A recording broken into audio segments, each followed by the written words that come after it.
আবার চলে এলাম তোমাদের সাথে ছোট্ট একটা গল্প নিয়ে। এটা আমার নিজের স্কুল লাইফের, কলেজের, ইউনিভার্সিটির বন্ধুত্ব কেমন ছিল, এখন কেমন আছে।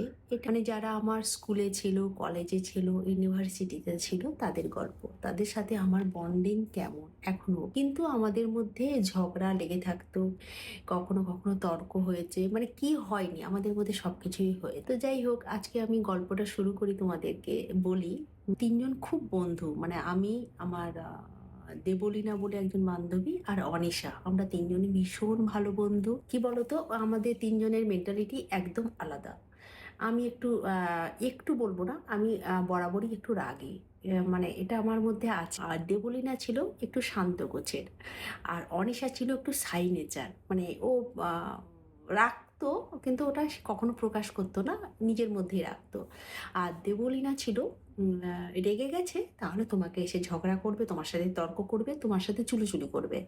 আর আমি রেগে গেছি মানে আমি তোমার সাথে কথাও বলবো না, তোমার পাশেও যাবো না। এই হচ্ছে আমাদের তিনজনের মেন্টালিটি।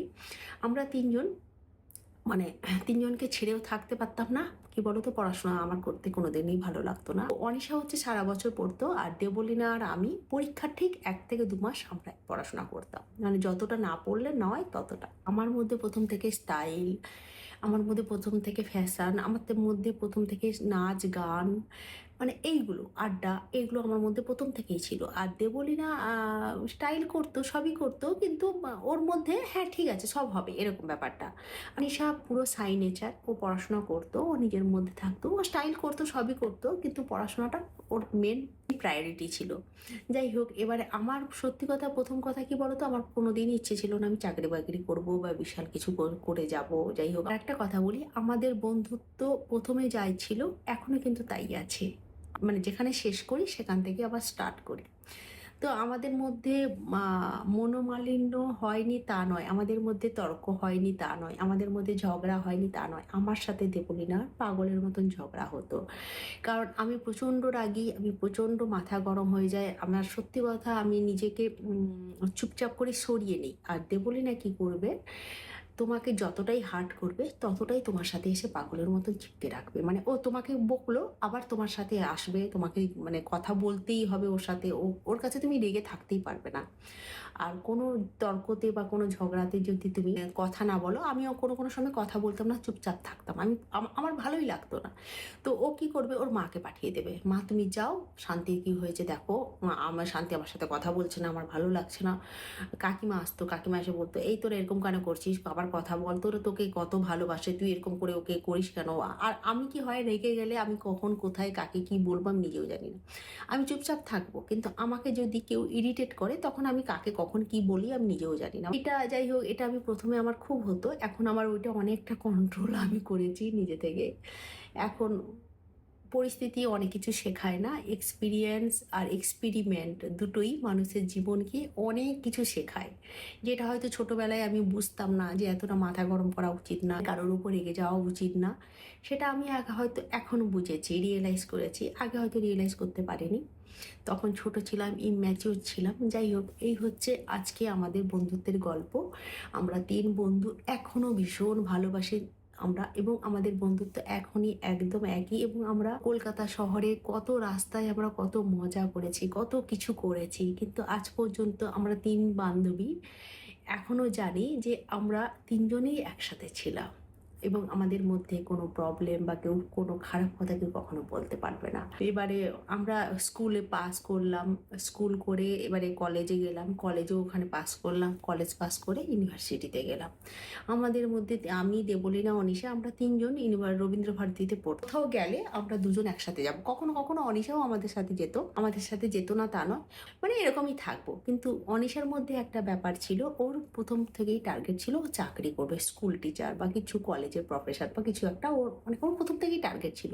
এবং ও পড়াশোনাতে ভীষণ স্টুডিয়াস। এবং মানে আমরা হা হাই হি হি করছি, ও কিন্তু হা হাই হি করবে না, ও নিজের পড়াটা নিজেই করে নেবে, বা বলবে এই তোরা একটু চুপ কর না, আমি একটু পড়তে দে।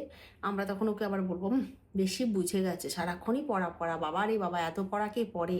কিন্তু ঠিক আছে, ও তবু ওর পড়াশোনাটাও করে নিত। মাঝে মাঝে তো আমরা এই মজাগুলো বন্ধুদের মধ্যে করতেই পারি। হস্টেলে যখন তিনজন একসাথে, কলকাতা ঘুরতেই হবে, সব জায়গায় আমরা মানে গেছি, আমি আর দেবলীনা, অনিশা, এরকম গঙ্গার ঘাট থেকে এদিকে দক্ষিণেশ্বর, বেলুড়, ওদিকে নন্দন, রবীন্দ্র সদন, হাওড়া ব্রিজ, মানে কোথায় যায়নি, সেন্ট্রাল। তো সব জায়গায় আমরা ঘোরাঘুরি করেছি। এদিকে শ্যামবাজার, এদিকে বড় বাজার, এদিকে নিউ মার্কেট, গড়িয়াহাট। একদিন একটা ছোট্ট গল্প বলি। আমরা আমার মাকে আর দেবলিনার মাকে আমরা আনতে গেছি। তো এবারে স্টেশনে যে টিকিট কাটতে হয় সেটা আমরা জানতাম না। এবারে আমরা তো দাঁড়িয়ে আছি মায়েদেরকে নেবো বলে, মায়েরা আসতে, হঠাৎ করে দেখি তারা ওই টিটি থাকে না, ওই টিটি আমাদের কাছে এসে। তো আমরা তখন ইউনিভার্সিটি ফার্স্ট ইয়ার। তো আমাদেরকে এসে বলছে টিকিট দেখি। আমি বললাম টিকিট, কিসের টিকিট? তখন বলছে আপনারা এসছেন কেন? বললাম আমরা, আমাদের লোক আসবে, আমার মা আসবে, আমাদের কাকিমা আসবে, আমরা নিতে এসছি। বলে আপনারা নিতে এসছেন, ঠিক কথা, ভালো কথা, আপনি টিকিট দিন। আমি বললাম কিসের টিকিট? আমাদের কাছে তো কোনো টিকিট আমরা নেই। না আপনারা প্ল্যাটফর্ম টিকিট কাটেননি? আমরা বলি কেন প্ল্যাটফর্ম টিকিট কেন কাটবো? আমার মায়েরা আসছে, আমরা আনতে এসছি, আমরা কেন প্ল্যাটফর্ম টিকিট কাটবো? না আপনারা জানেন না প্ল্যাটফর্ম না টিকিট কাটলে মানে স্টেশনের মধ্যে ঢোকা যায় না। তো আমি আমার বান্ধবীর দিকে তাকাই, বান্ধবী আমাদের দিকে তাকাই, বললাম না জানতাম না, আমরা আমরা তো স্টুডেন্ট, আমরা জানতাম না যে এরকম কোনো কোথাও যাব না ট্রেনে, কোথাও কিছু, কিন্তু কাউকে রিসিভ করতে গেলে বা আনতে গেলে তার জন্য যে প্ল্যাটফর্ম টিকিট কাটতে হয় এটা আমাদের কোনো আইডিয়া ছিল না। বললো তার জন্য ফাইন করছি, তো আপনারা পয়সা দিন। বললাম কত পয়সা? বলো লাগবে সে আপনাদের 3 টাকার প্ল্যাটফর্ম টিকিটের জন্য ফাইন। তো যাই হোক আমরা বললাম যে দেখুন আমাদের কাছে তো খুব একটা বেশি টাকা নেই, তো আপনি খুব খুব মানে যতটা কম করা যায় ততটা, না এরকম তো হয় না, আপনাকে তো ফাইন দিতে হবে। আমরা বললাম দেখুন আমরা জানি না তো কি করব, ফাইন কি করে দেব। তো যাই হোক ওই করে আমরা, যাই হোক খুব একটা কম কাটেনি, ওনারা বেশিই নিয়েছেন।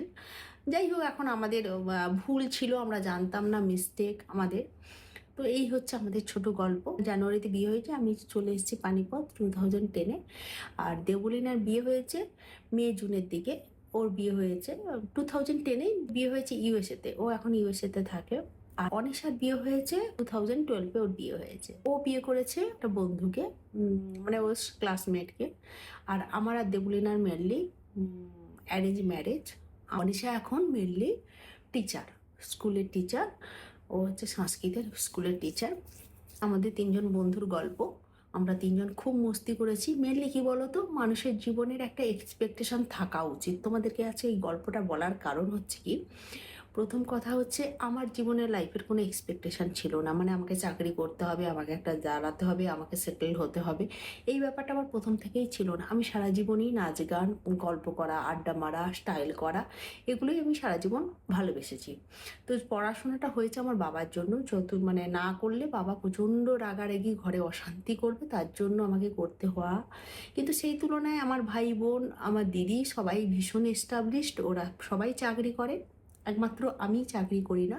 একটা কথা বলি কি বলতো, আমার হাজব্যান্ড যখন বিয়ে করেন প্রথম কথাই ছিল, যেহেতু উনি আইএসএলে চাকরি করেন, তো উনি প্রথমেই বলে দিয়েছিল যে তোমাকে চাকরি করতে দেবো না, মানে চাকরি করা সম্ভব না, আমার ট্রান্সফারেবল জব, আমি কোথা থেকে কোথায় যাব কোনো ঠিক নেই, তো তুমি চাকরি করে এদিক ওদিক ঘুরতে পারবে না, স্বাভাবিকতা, এরকম একটা ব্যাপার। আর আমার প্রথম থেকেও আমার নিজস্ব কোনো একটা চাহিদা থাকে না, সেই চাহিদাটা আমার কোনোদিনই ছিল না।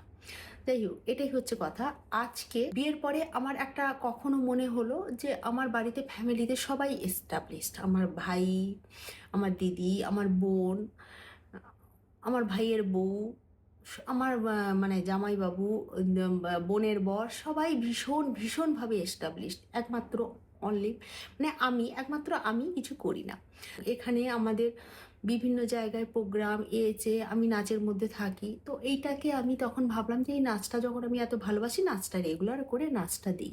তো এই করেই আমার নাচ দেওয়া, এই নাচ দিতে দিতে দিতে দিতে আমি কখন যেন নাচের প্রেমেই পড়ে গেলাম। বন্ধুরা বলে যে তোর মধ্যে নাচটা ছিল, তার জন্য তুই আজকে সেটাকে ক্যারি করছিস, যে এটা যদি না থাকতো তুই পারতিস না, কোনো একটা সময় গিয়ে তুই ছেড়ে দিতিস। ওটাকেই আজকে আমি এত ভালোবাসি নাচটাকে, বা আজকে আমি এই নিজের স্টাইল দেখাতে তোমাদেরকে ভালোবাসি, মেকআপ করতে ভালোবাসি, লাইফস্টাইল দেখাই। তো যাই হোক, এই হচ্ছে আজকে আমার জীবন। আর আমার যে বান্ধবী সে হচ্ছে ওখানেও স্কুলে টিচার, ইউএসএতে ও ওখানে পড়ায়। আর অরিশাও স্কুল টিচার। ওই হচ্ছে আমার ৩ বান্ধবীর গল্প। আমরা খুব ভালো বন্ধু। আমরা এখনো নিজেদের সাথে সেই আগের অবস্থায় ফিরে যাই যখন কথা হয়। কেমন লাগলো তোমরা সবাই প্লিজ কমেন্টে জানিও। চলো আজকের মতন এখানেই, আবার দেখা হবে নেক্সট ব্লগে। টাটা।